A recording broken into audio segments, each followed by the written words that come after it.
Well, hello, everyone, and welcome to Microschools Network. We're talking about competency-based education with none other than Mr. Devin Carberry. He's coming at us from Barcelona in Spain.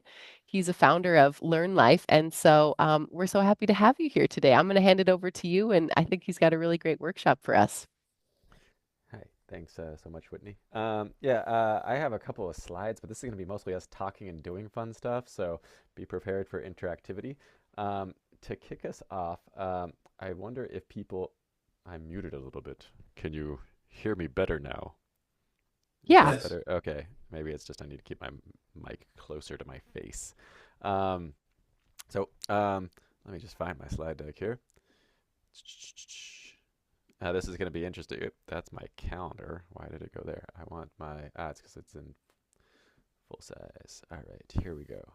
First timer here. Um, so I think we're going to take a look at, what could it look like to do competency-based learning in schools? First, we should probably define what that is. I'm curious, James, maybe, hopefully, we come close to the same definition. Otherwise, I might be in trouble. But, we're looking at the kind of intersection of knowledge, skills, and mindsets, right? And so I'm curious if you all could put in the chat one competency that has really contributed to you thriving in life during your life, and one competency that you think that learners today really need to thrive during their lifetime. So one competency, if you could put this in the chat, that you think that you have benefited from having that's really helped you thrive, and one competency um, that you think learners today need. So, for example, I'll put in here one of mine.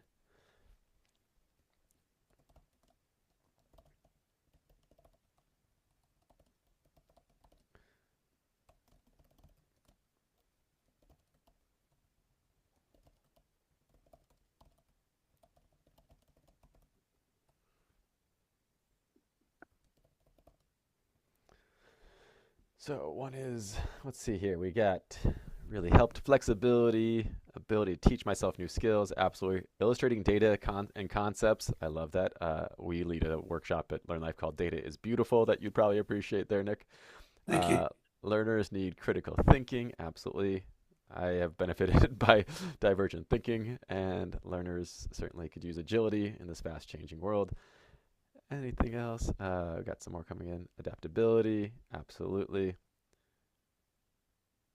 Uh, hello, Chaos Pilot, awesome. Hey, or do you know Pow? Are you in the cohort with Pow? Because he's one of ours. Just graduated and started at Chaos Pilot. And you put curiosity and critical thinking, adaptability, communication, resilience. Amazing, beautiful, beautiful. Those are all the right answers. Um, so you do know Pow. Amazing. Well, please give him a giant hug for me. I just saw his sibling at Learn Life for our showcase last night and was missing him. All right. So let's go back to my slide deck, just to some placeholders. So one thing, and this is useful for you, Charlotte, since you're starting from zero with content without a curriculum. One thing I see is a giant mistake that people often make is they try to take their existing curriculum and then just put competency-based learning on top of it, right? That is doing too much, and the people end up typically doing them poorly. So for the sake of our exercises today, we're going to think that we're transitioning to a competency-based learning framework. Um, Now, I wonder, let's see. So the question I wanted to ask you all is what's the best way to learn a competency? And I was going to say use creativity as an example. We're a small group, so I don't know that we need breakout rooms. So maybe we just stay here. And I'd be curious to hear from you all. If you need to learn creativity as a competency, and my challenge to you is you cannot learn it in a classroom and it can't feel like school. How would you learn creativity? And you don't have to put this in the chat. We can just talk. So how would you all learn creativity? Um, Yeah, Charlotte. if nobody's saying anything and I'm not muted, and I apologize for that. I think for me, learning a new competency, it's about I take I use different pathways, entryways. Um, so hands-on for me is something, I need to do something hands-on. I like to complement it with research and reading, talking to others. So it's multifaceted to learn a competency, I think. And certainly practice is also something that it just takes time. Yeah. So you keep And doing Charlotte, it. if specifically you need to, if we're talking about creativity specifically as a competency, how would you learn or facilitate Creativity, learning? Yeah, you want me to facilitate or it's me learning it? yeah, either one. Which, Well, I think it's different because I'm a writer, which is also a writer is also based on creativity. So you write, you do it, but you also so you do it and you learn from others by asking others how they do it. You read, you listen, you watch, you see, you touch, you smell, you use all your senses. hmm, amazing. So it's multifaceted and I don't think it just goes for creativity, it goes for everything. But and you keep doing it, and then you fail, you succeed, you keep on doing it. Amazing.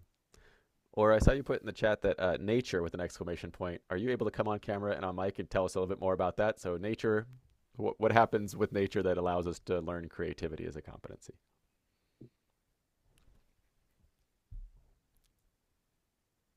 Hi, can you see me Yeah, or hear me? Hi. both. Great. Yeah, I think nature is just for me it's one of the biggest teachers in general, and it can teach us both about adaptability and about flexibility and some of the things that we said before, but also yeah, creativity. I think nature is you see how it kind of responds to new challenges in new ways, and I think that for me is creativity. Uh, from a more like, yeah, less maybe artistic point of view, but more how do we respond to things in new ways. I like that. So amazing. This is Nick. I like to Okay, look good. at existing examples of creativity in whatever content area or life area you're looking at and benchmark those. In other words, try to make something better through creative, new, innovative ways of doing things. Interesting. Cool. I like that. Very good. Anybody else want to take a stab at this? How would you all, if you're like, okay, I'm not creative yet. I'm starting from zero. I want to be creative. I need to learn this as a competency. What are we doing? Yeah, Tamila. So I wrote asking questions and giving time and emotional safety to answer them. Ooh, what kind of questions are we asking that's going to help build creativity? Uh, I think it can be in just about like any subject area that is of interest. So it has to be something that's of interest to the person who's exploring it, hopefully.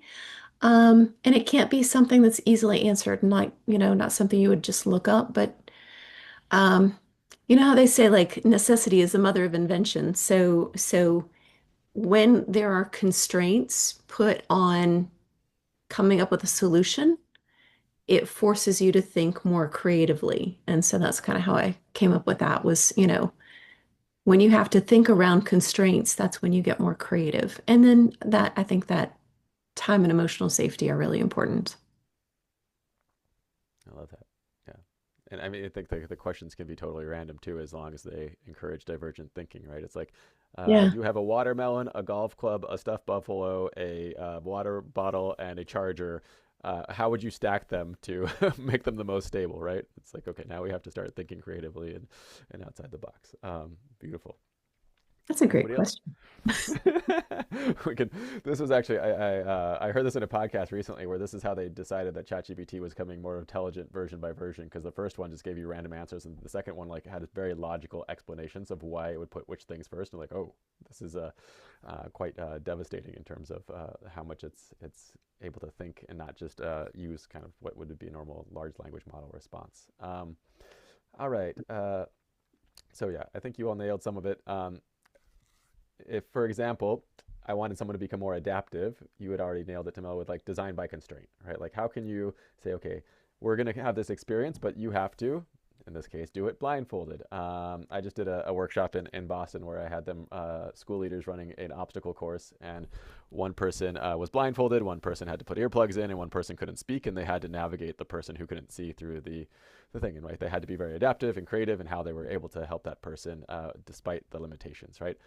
One thing we like doing with the kids, we used to internally call it F with them week, was to have a challenge the kids had to start with at the beginning of the week, but the variables would shift all the time. So we had like an island project where they designed an island, but then of course there would be a hurricane would knock out all of their power grids, and they had to figure out how to do this. And then the next week it was, there was a forest fire on the island, and then this happened, and so they're having shifting conditions, getting the learners to switch roles within the middle of a thing, right? All of a sudden you're the leader, and now you have to be a follower, you have to be the note taker, you have to do the thing, and so there's lots of ways to get kids to be competent, and I think it's important to ask before we dive into the teaching of it is like, what's the best way to learn this competency? And there's probably lots of them. There's not just one, right? But I think just even beginning to think outside of a school framework for in the real world, how are we learning these things?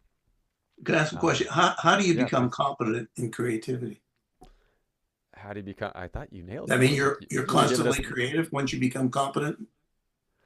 So is the question, how do we know that you've achieved competence? You know, Or once you achieve what if you're in a competency-based learning environment, yeah. and one of your competencies is creativity, which I thought was where you were going there. So once you tell me or I decide myself I'm now creative. Okay, so how do you know that? As a That's teacher, how do you get feedback that you're now creative? You've reached the creative level in competency. so that's actually was my next slide, so that's perfect.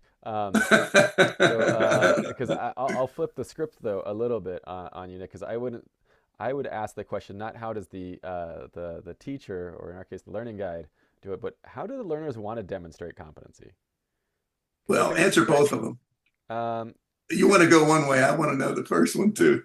we can go that way too, and that's Because what we'll talk. to me, the premise of all competency-based learning is Yeah, you're stating or you're somehow saying this is the competency, right?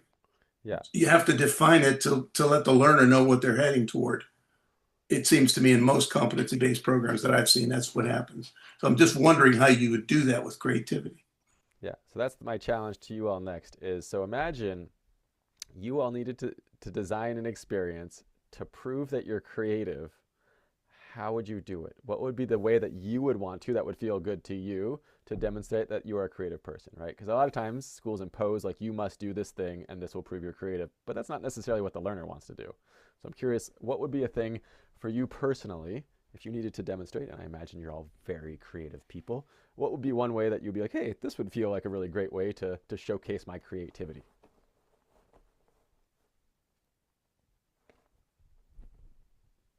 I think creativity is it's such a big category, right? So there's creative problem solving, like you were saying. We have something we need to figure out, right? Some way we need to be creative and come up with a solution.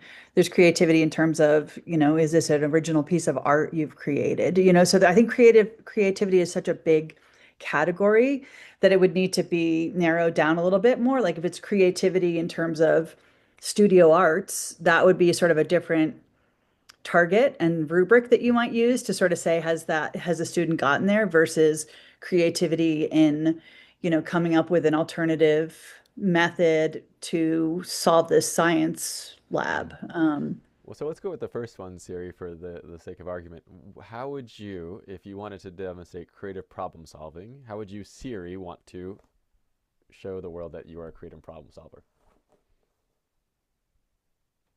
I think that again, it would depend on the area, right? But I think it would be showing that you've got a unique solution based on, you know, not just the evidence at hand, but by tying together disparate things, the need of, the problem at hand or the tools you have available, right? So on your island with your students, right? So the hurricane has happened. So what do you have available to you? So how are you creatively piecing things together? I mean, I think there'd have to be sort of like a list of things that would sort of show you've been there because each answer could be different, right? But there would need to be certain criteria, certain skills, or concepts that are built along the way. So this person can show they're competent in creativity because they can take, let's say it's a science in a science class, three pieces of evidence and create a new experiment or something like that. This is still thinking a little bit from the teacher perspective of what the teacher wants. I'm asking you, Siri, personally, if you needed to prove to me that you are a creative problem solver, how would it feel good to you to demonstrate your creative problem solving? I'm gonna jump in and Um, give Siri a yeah. minute to think because Okay. if it was for me, Yeah. I think that I would want to say like, I mean, I don't know if this harks back to the IB, but okay, here's something that we want to get to, but you need to show me three or four different ways that you could get to that, how you would solve that problem. Mhm. Or okay, you're broke. You need to make dinner at home. Okay, so this is your problem. So you need to find three different ways that you're going to have dinner or something ready. What are you going to do?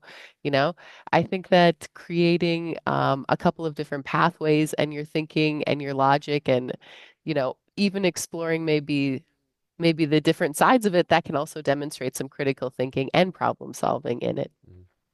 Yeah, absolutely. Yeah, That was I a think challenge we used to give to our kids. When we first were in the beginning, there was only 25 kids. We'd give them a 30 euro budget and say, you have to feed everybody today. So I was like, all right, let's think divergently about how we can stretch this and how do we make sure everybody's bellies are full and make sure we're not just, eating bread. So yeah, I think that's a really great example, Whitney. Sorry, I cut you off, or go ahead. I'm And just then thinking Tamila, if you like want to speak, you can go after that.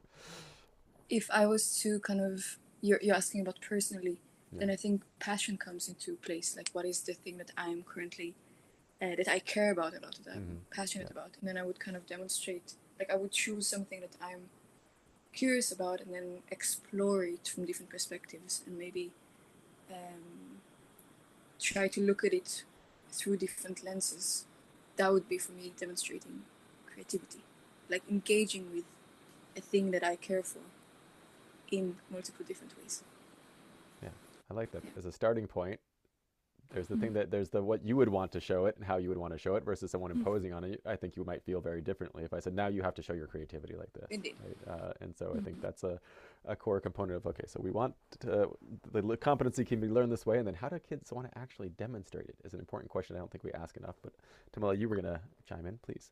I was just going to say, I think this is almost like a show and tell. This is like if you said, show me that you're creative, I'm going to look around at things that I have created. And it could be changing a recipe, it could be designing a new project for the classroom. It could be a piece of artwork or a writing that I've done, Hmm. but I may show those to you and say, this is where I feel like I've been creative. Yeah. So sharing, um, I guess as the last person said, um, sharing my passion, but literally like showing products of that. Yeah. Having some kind of artifacts of learning that already exist. So we have the one more performance based that Whitney was coming up with was like, all right, here's your money, cook dinner for the family, go, right? And that's a fun way to do it too. But there's also the way of looking at already let me curate for you this series of things that will allow me to demonstrate my competency, right? And I think that goes to a little bit what Siri was hitting on about like there's many types of creative things, and so which type of creativity are we thinking of? And sometimes that might necessitate a curation of multiple artifacts of learning and not just having like one thing. And this is the shame oftentimes with traditional schooling is you get like the one exam is the one-stop shop for you showing what you know versus having a variety of things that enable you to showcase. Nick, are we getting close to answering your question? Are you still wondering? No, I'm okay. Okay, because I Yeah. think I liked what you were saying earlier too about having benchmarks is something that we work with a lot with our kids. Is because sometimes, yeah, it's hard to. We try at least at Learnlife not to compare kids to some kind of standard that we think everybody should reach, right? We want to make sure the kids are growing, and it also we want to make sure that they're involved in it. And so oftentimes we'll say, hey, can you find an example of the creative thing that you're aspiring to? And then can you show me how you think that you've reached a level of creativity that's similar, right? So in the Yeah. case that Siri is talking about fine arts, right? Maybe you're like, um, I really think I can express myself like Basquiat. Like, well, that's an ambitious thing as a young person to get to that level. Let's see. And so picking some paintings and then making your own paintings and be like, okay, what was it about Basquiat's painting that you thought expressed creativity? Was it that it was novel? Was there something completely new? Was it ability to combine elements? Was it that the choice of different elements that were incorporated in the paintings, these kind of things, and seeing if the learners are already saying like, hey, I can do this too, and I've demonstrated this and the same things, right? There's obviously a question about market value and what Basquiat does versus others. All right, I want to move us on, unless anybody has any questions before we jump into how do we then report this stuff. All right, well, then let's move on to the next part. Oop, that's the wrong one.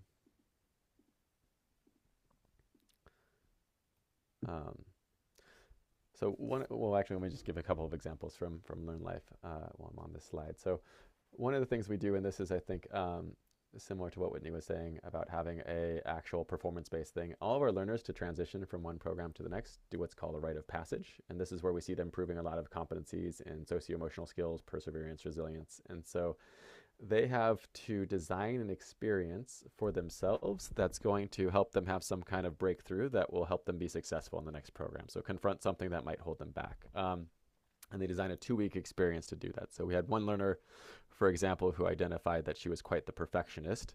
And so she asked people in her life to give her a challenge each day that she would have to do that she would not be able to do perfectly. And so she'd never painted in her life, and so her parents just gave her a canvas and a bunch of paint and said, you have 4 hours to paint this thing. And she was pulling her hair thinking, oh my God, this is impossible. I'm freaking out that I can't make this perfectly. One of her mentors bought her a 1,000-piece puzzle and very nefariously took 5 pieces out of that puzzle and didn't tell her.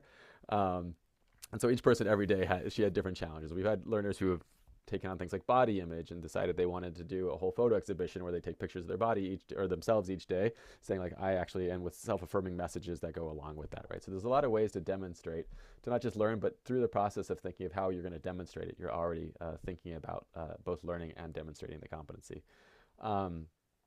We also have our learners to show that they're adaptive. One of the ways some of our learners just presented to demonstrate this competency is they just had done an internship. They're like, hey, what I want to show is like how much I had to adapt to this very new workplace. I was working in Germany. I'd never worked in that place. I was working in a professional setting, and this is a way that I can show that, listen, I'm able to adapt to different things.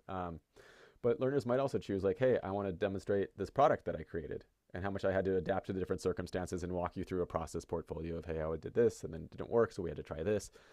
Or again, there's this scenario of the improvisation where I can just adapt on stage to all kinds of variables, right? So there's lots of really fun ways that you can demonstrate a competency. I think it's important to include the learners in how they're doing that. But then there's the question, and this is where I think we get stuck often, is then how do we report and showcase that you're competent? I imagine a lot of you, this is kind of what you got reduced to at the end of your school career, was a series of courses and grades.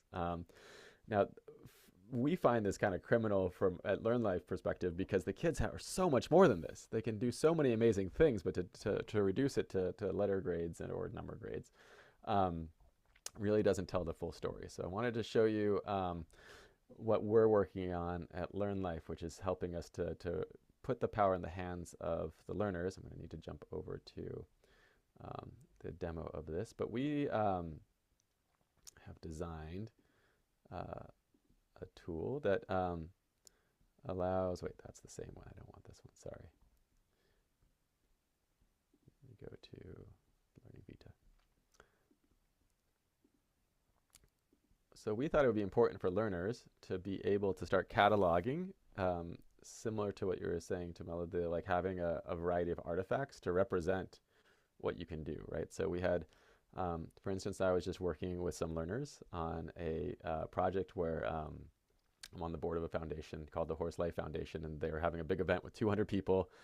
And it was in the middle of the forest where the horses were doing their thing. And when you have an event out in the middle of the forest, people still have to go to the bathroom, but not everybody's comfortable with just going right in front of each other. And so we had some learners who wanted to develop the most sustainable way that people could possibly go to the bathroom in nature. And so they built this dry toilet system. And the onus was on them to show this is how I'm competent. Look, I designed this in virtual reality. This is them working with different actual clients from the Horse Life Foundation. Um, they had to design. They showcased all these different challenges they had along the way, as how do you separate urine from feces so that it doesn't create stenches. They had to one of the ventilation tubes didn't fit into the extractor fan, and so they had to 3D model, and then 3D print a solution for that. And so here they had this opportunity to say, hey, and then create a narrative around. This is why I think I'm really developing competencies in these areas. And they come down here and they say, listen, this is where I think I'm becoming more agile and resilient, where I really am practicing health and self-care, integrity and ethics, et cetera. And they can come through here and say, these are the things that I think that I'm learning as an alternative to a traditional transcript. So what I wanted to invite you all to do now, let me get the link here, is, one second while I scroll, make my way between tabs, is if you all were to pick, we don't have to do it for all of them, but I'll put into the chat, and then I'll show you what I have just shared with you. I gotta go to the other slide.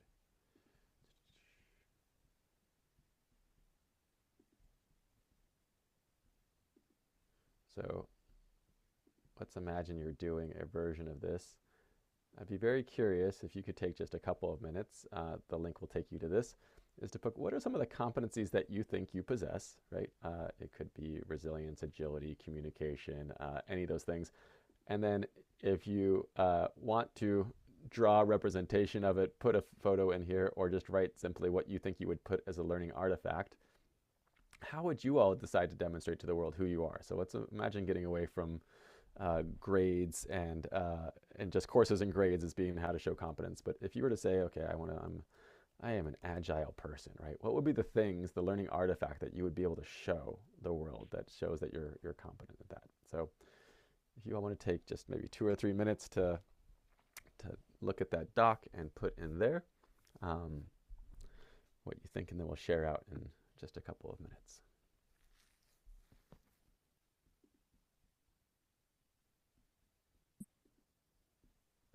Pardon me, I followed the link and it asked to make a copy Yep. of the doc, and it doesn't have any competencies written in. Do you want us to That's for you to fill in, yeah. I that too? asked people to make copies so you guys aren't all writing on the same doc, but you get your Okay. own individual doc. Okay. I just didn't know about the list of competencies, but we've It's anything you that would too. qualify as a competence. Yeah, it's if you're, um, Okay.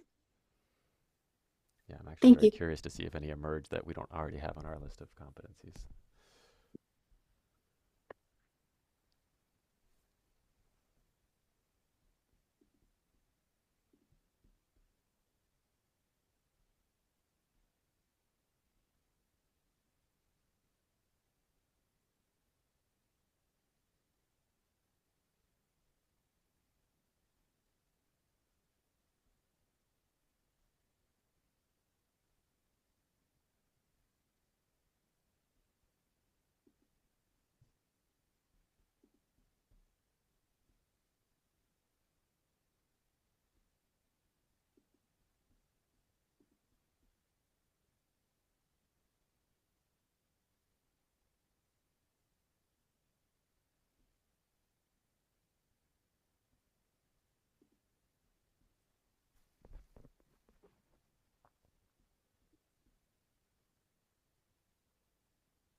You just type them in. You don't have to save or anything. Yeah, you can just type them in there.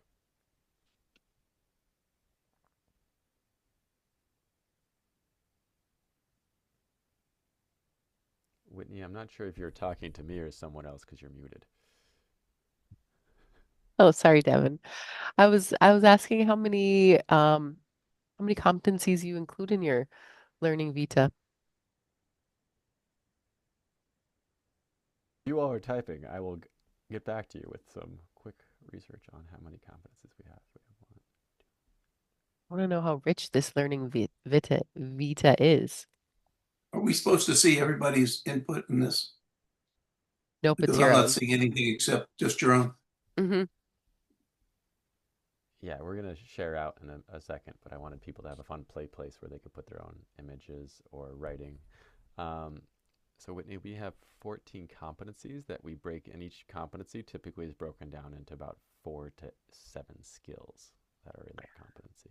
14 competencies with 4 to 7 skills outlining underneath. Interesting. Yeah, so actually I can just show you a visual, it'll probably be easier. Let me pull this up.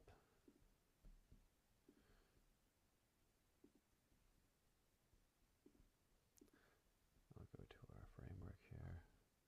So each of our programs, so we have all these different programs. These are like our 6 to 7-year-olds, 8, 9-year-olds, et cetera, et cetera. So this is our older program, the 16 and plus year olds.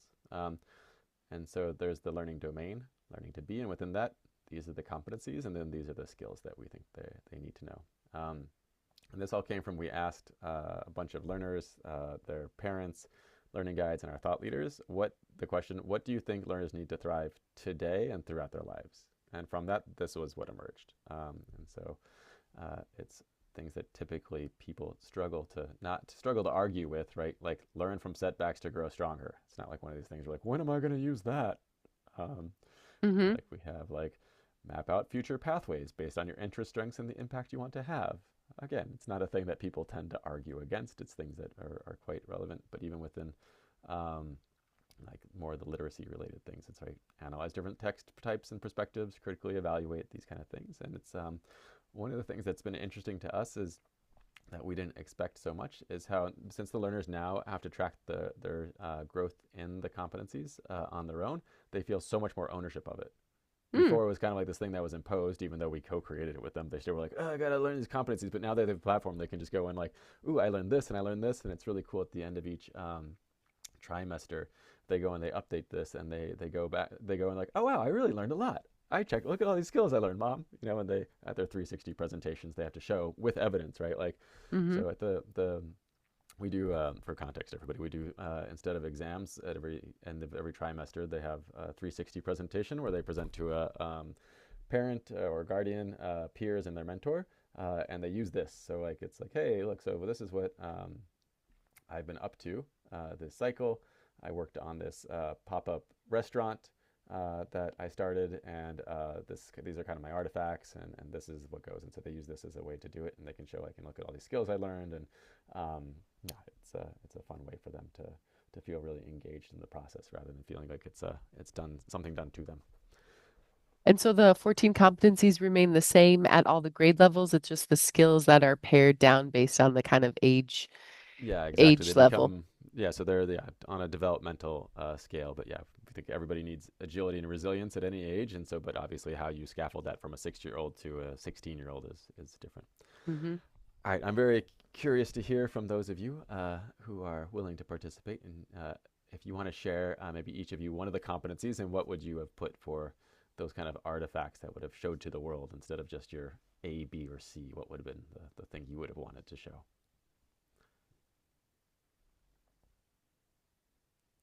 Anybody feel like sharing?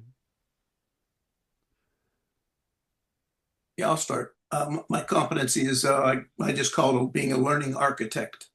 And over the years, I've developed a virtual professional learning community that helps improve low-performing and trailblazing schools, teachers, and principals to get better. That seems like a pretty impressive artifact of learning, Nick, to show You can log in. that you're a good learning architect. You can log in for free for 30 days if you want to. Oh, amazing! Yeah, feel free to drop that into the chat for us so we can take a look. Anybody else feel like sharing? I had one other one I put up there too. If I could quickly say that, I can drive a stick shift, and my artifact was my grandson had his Jeep on the beach, which was a stick shift, and I was able to drive it on the beach in Florida. So that was pretty cool. A really fun performance-based assessment. Yeah, absolutely. Can you do you still got it, Nick? Yeah, I must tell. I mean, there's it's interesting, and I just got my driver's license in Spain, even though I've been driving for 20 plus years. Um, it's the most I've ever had to study for an exam. The theoretical part, it was crazy. There's like 22,000 possible questions they can ask you. Everybody fails like at least 3 times. And I was like, this is so worthless. But then the practical exam, I still very much stand behind. I want someone who's a professional to make sure that you can get in a car and not kill people before you get on the road. I think it's a very great competency-based way of showing. The theoretical part, not at all. But the practical part, I thought was definitely great to do. Um, Anybody else, Brandon, Napoji, Siri, or Tamela, or Whitney, do you want to share kind of what were a competency you identified and how you how you would show that off?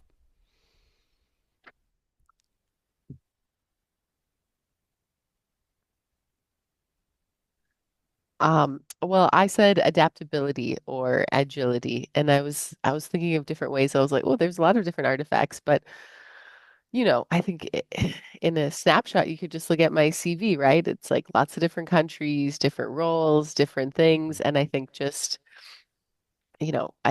it's great to have such an international group on the webinar or the workshop because living in different places, I think there's no better experience in adaptability and agility than having to navigate new cultures, new places, new working environments, everything.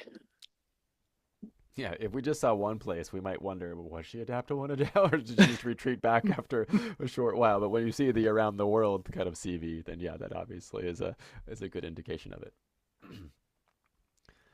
Anybody else care to share?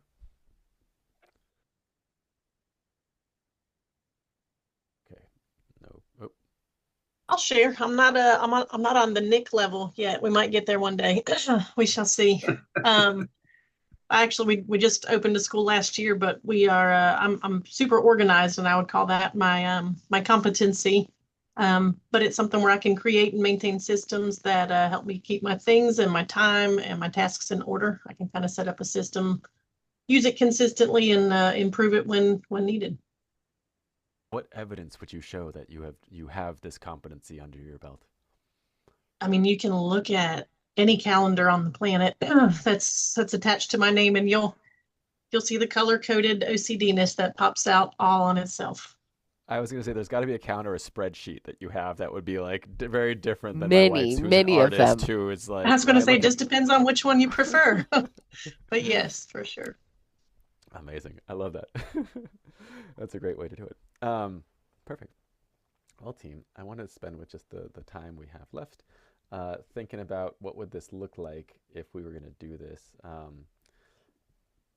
as an actual thing that we wanted to roll out in your schools here. So um, I wanted us to think in terms of user journey. And so thinking about like if you were going to try to roll out competency-based learning in your learning community, in your school, what would it look like? What were the kind of things that you would want to expect to have to do to feel like this is something you would feel comfortable launching, right? Um, so I'm going to first walk us through some of the considerations, right? So we want to start with, and we talked about this, how will the learners learn about what the competencies are and feel connected to them, right? Because you can just dump a bunch of competencies in their laps and they might not identify with them. Might not feel ownership of those. They might not feel connected. So what would be the kind of way you would want to start with? Actually, maybe we can just talk through these one by one since we're a small group. I was going to put you into breakout rooms, but maybe we start with this. I'm going to copy this and then just put it in the chat because I really don't like having a slideshow up while we're talking to each other. So give me a second here to just copy that first part in, put it into the chat here. So what would be the kinds of ways that you would want, what could we think about as an experience the learners could have, or how would you want to roll this out so that the learners feel connected to these competencies that you're saying are important for them to learn? It could be something you've done at your school already, it can be something you've seen at school really cool, or we can just be creative individuals and think of what would you do to help them. Any ideas? I'd start with real world experiences where the competencies exist in reality, depending on the level of the learner, select the real world setting for that. and then show how the competency plays out, and then backtrack it from that into what they're going to be doing to learn to be able to do similar things. That's just I, one way I would do it.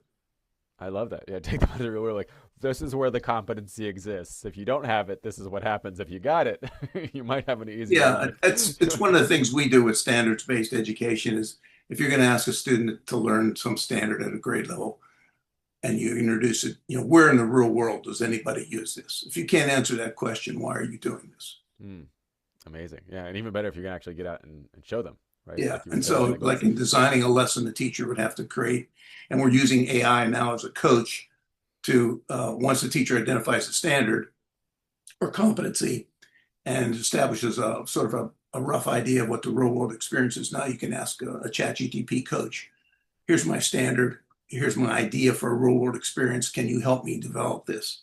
So I maintain the leadership in designing the lesson, and I'm asking a coach to help me, in this case, AI. Mm-hmm. Before that, I would ask another teacher or something, right? And so AI is then going to give me some suggestions that I can put into that lesson. And that's the way that I've been working with AI as of lately. And you can even parlay that out into an evidence-based teaching strategy to get at that competency and ask it to fill in the steps of an evidence-based template to help you with it. Very cool. I love it. Yeah, we do something very similar. Other thoughts? So, what are some other ways we're going to build some buy-in around these competencies and why learners would benefit from learning them? I would find some sort of way to ensure that they feel a sense of ownership over them. And how, I'm not sure exactly right now, but I think that is really important that they both, that they feel connected to it and that they feel like they have a say in the competences. And I don't know enough about Chaos Pilot but Yeah. I suspect that they have some competencies that they're expecting that you learn, right? How has Chaos Pilot done that so you feel kind of ownership over the competencies? They haven't really. Okay. It's more sorry to presume they have. no, it's more like, we talk about learning outcomes. Mhm. So it's very focused on the learning aspect. Mhm. And then you have to demonstrate that through a report and through a presentation, and kind of like we do very project-based learning. But it's still like I don't feel like I have a sense of an ownership over the learning outcomes. I can choose how I relate to them and how much I want to put effort into each of them, but I cannot really tweak them as I go. But I would find a way to do that. Anybody have any ideas I like where you're going with this, or has any ideas based on what Aura's saying? How would you build buy-in from the learners? We got one idea from Nick. Anything else that you all can think of that would help them feel emotionally connected? Because we know when there's a strong emotional why, neuroscience shows people are much more likely to want to learn the thing.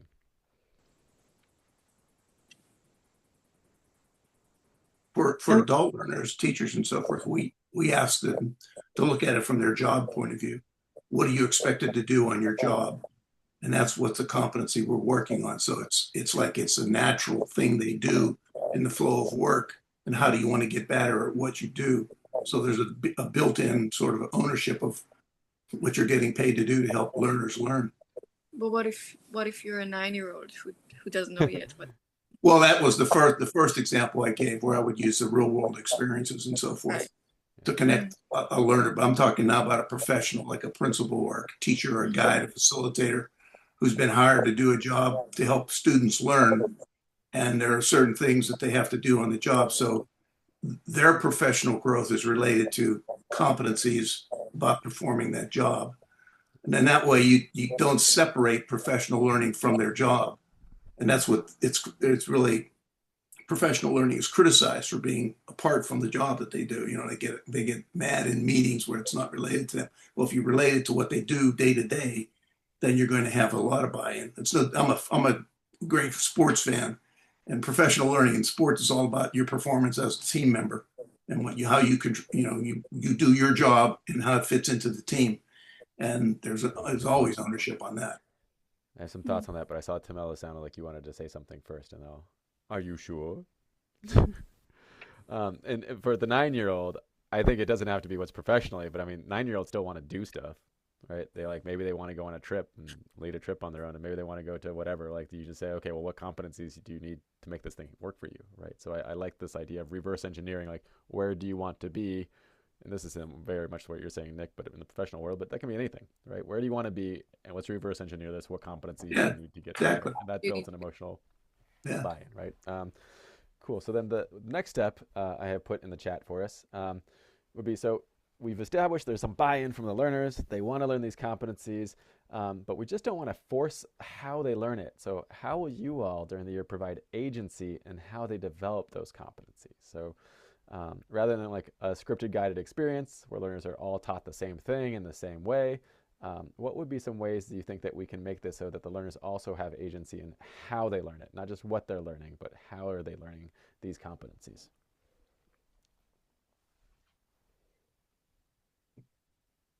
One option is to provide some freedom of choice, give them options of different things. And then you can also say, or, because oftentimes I do think, especially when learners haven't had an opportunity to do this in the past, if they're coming from a traditional program and they've never been had the freedom to choose how they are learning, that can be being told you can do this however you want can be a little overwhelming and cause them to freeze. So give them choices, but then also say, you can also design your own.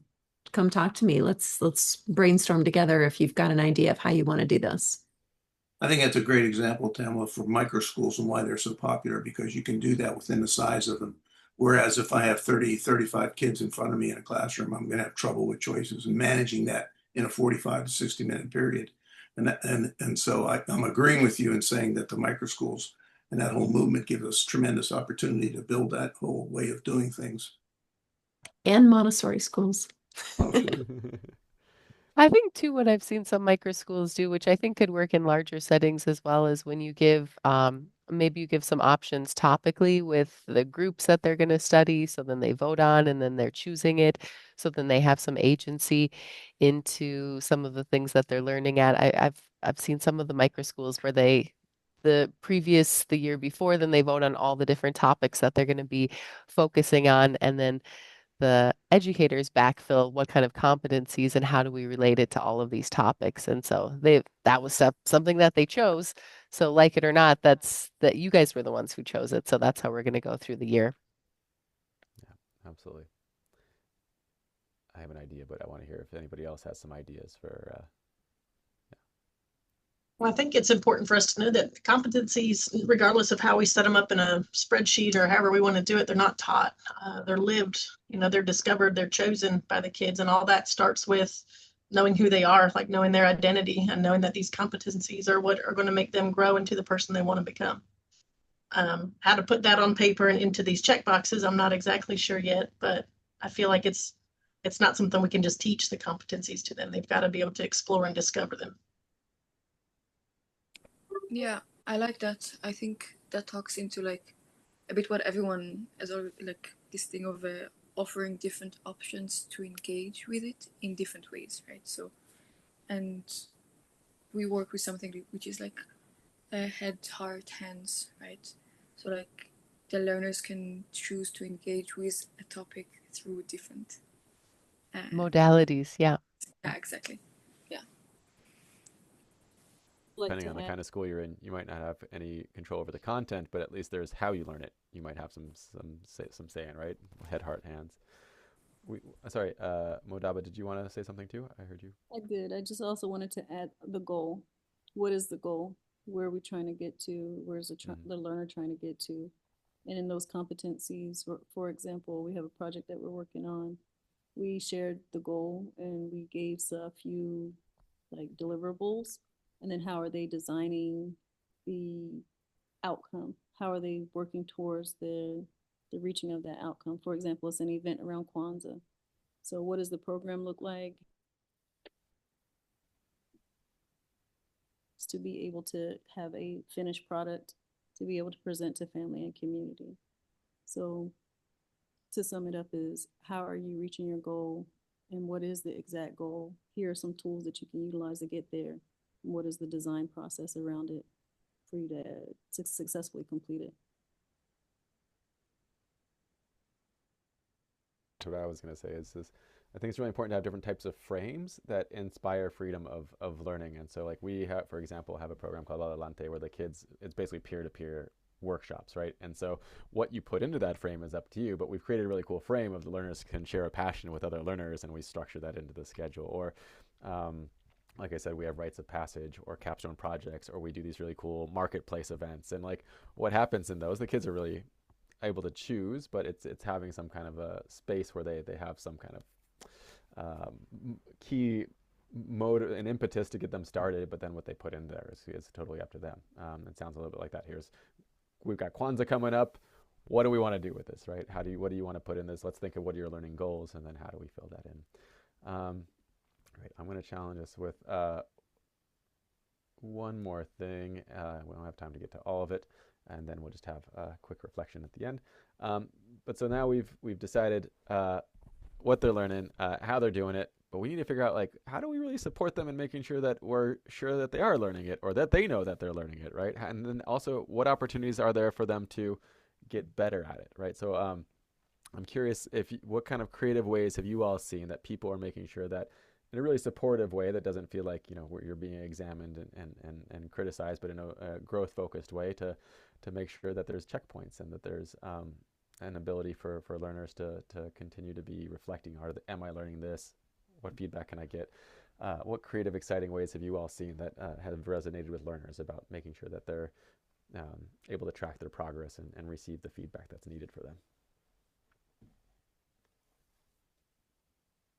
One option is to use portfolios so that they can curate and archive their work and then reflect on it, because we know that a lot of the learning actually happens in the phase of reflection.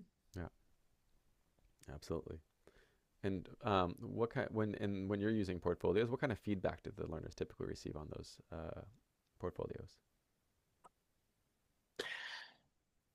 Well, the way we do it is in conversation with the teachers. So they're presenting what they've learned. They're saying, this is what I feel like I'm learning. This is what I'm struggling with still. This is the support that I need from you, the teacher. And then the teacher can respond to that just in conversation. Amazing. So it can be verbal, it can be written. I'm sorry, maybe I'm not catching what you're saying. No, that's exactly what I was asking. It's interesting because we I don't know why this is like the biggest. I mean, I guess I don't like it either. But trying to get learners to document their process, they like I just can't but they will have a conversation with you about their learning. But if you're like stop and take the photos and record the things, and so we've just gone to this model of like let's just schedule every couple of weeks we'll have a sit down conversation, but just I'm going to put on the Otter AI, so it's going to write the transcript, and then we'll put that in your Drive folder, so we have a record of it. But we just sit down and we're like, tell me about what you're learning. How are you learning? What can you show me? And it becomes a informal conversation. That works. But before, when we're like, document it, upload it, yeah, they would. they resisted.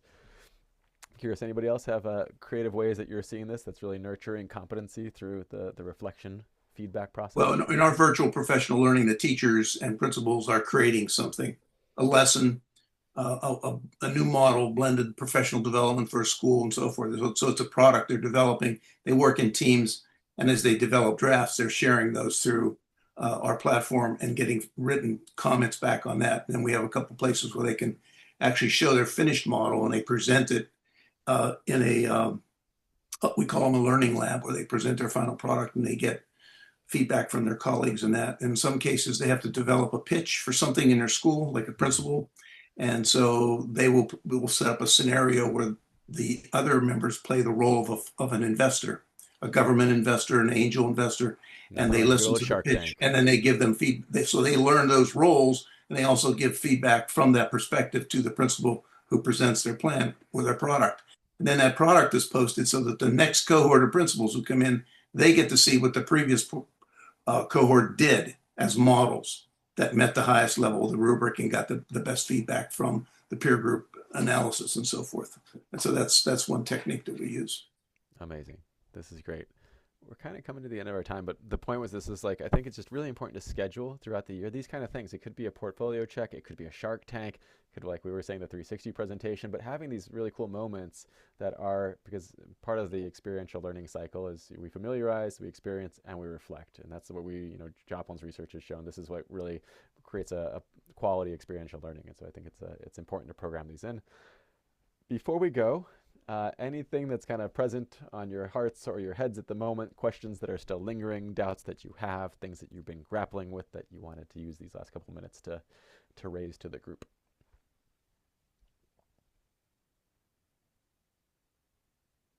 I have more questions about Learnlife and how to have access to your tools and potentially more tutorials or conversations like this. And I don't know if yeah, why don't I just put my email in the chat here, and we can talk at a different time about those kind of things about how we can support. Absolutely. Whitney, you looked like you were going to jump in. Yeah, I was. I was gonna say if people wanted to share anything, I'll be sending out a recording to because we had heaps of people that registered that didn't attend, so I'll be sharing a recording. So if you want to share some information for other people, I'm happy to include it. Because one of the things that I'm also going to be including is a little bit of information about competency mastery-based system that we've also piloted at our school, and we've got some other schools that are looking at it and starting to use it now too. So it's kind of one of these where if you decide what your competencies are, you break it down into sub skills, just like Devin was talking about, or other things, and it can be traditional standards like from the Common Core, or it can be soft skills, what have you. So that's also something that we're welcoming people to try out too. So I'll be sending that out, but if you have other things that you also want to send out, some things about the Learning Vita or other things, Devin, or Yeah, other I also people too. forgot. Yeah, so I wrote a book about what we do at Learnlife. It's free, so I'm not selling you anything. There's just the QR code if you want to access it, but it goes through everything from how do we design our assessment systems, how do we design our learning programs, competency-based learning. It's a practical guide for educators. It's not a theoretical text, but if anybody's interested, you can scan this or just go to the website, The Future Will Not Be Taught, and get a free copy of it there. Yeah, can you send it to me, Devin? I'll include it in when I send it out as well, the QR code. Okay, perfect. Yep, absolutely. I just posted an example of a real world setting that I talked about earlier for principals and so forth, if anybody's interested. Thanks for sharing, Nick. Yeah, what a superstar crowd. We've got such an amazing amount of experience. You all have made this really easy and interesting to have a good conversation. I love doing it with groups like this because it leads itself. I can just pose questions, and you're like, brilliant ideas, more brilliant ideas. Here's some brilliant ideas. So thank you all for being wonderful and brilliant. Definitely showing that competency of pure brilliance. And I think that's where we'll stop for today. So Thank you so much, Devin. thanks, We everybody. all enjoyed it, I think. Thank you. Thank Glad you were you here. Bye-bye. so Great. much. Thank you guys. Thanks, Take Whitney. care. Thanks, Whitney.